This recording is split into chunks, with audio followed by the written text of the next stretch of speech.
সন্দেশখালীর নেজার থানার ঘটনায় 7 জনের মধ্যে সুকোমল সর্দার, মেহবুব মোল্লা এই দুজনকে 3 দিনের সিবিআই হেফাজতের নির্দেশ দিল বসিরহাট মহকুমা আদালত। পাশাপাশি বাকি 5 জনের 3 দিনের জেল হেফাজতের নির্দেশ দিল আদালত। সুকোমল সর্দার ও মেহবুব মোল্লাকে পুনরায় জিজ্ঞাসাবাদ করার জন্য সিবিআই হেফাজতে দেয়।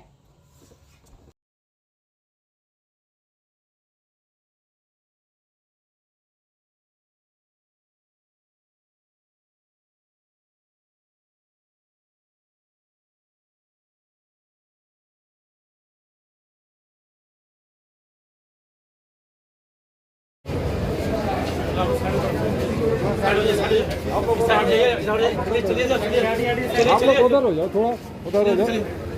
चलो आप लोग थोड़ा उधर हो जाओ, साइड ही जाओ।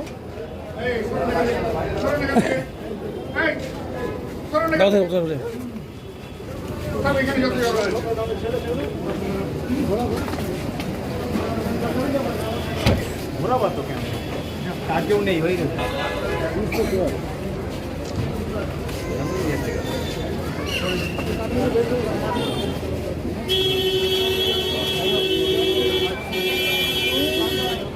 কি করবো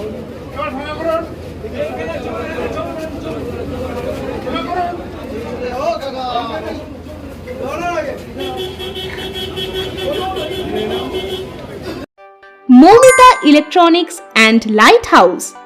এখানে সুলভ মূল্যে ইলেকট্রনিক্স জিনিসপত্র পাওয়া যায়। এছাড়াও যে কোনো অনুষ্ঠানের জন্য গিফট আইটেম পাওয়া যায়। প্রোপাইটার পুলক দাস, হিঙ্গলগঞ্জ, বাঁকড়া বাজার, উত্তর 24 পরগনা।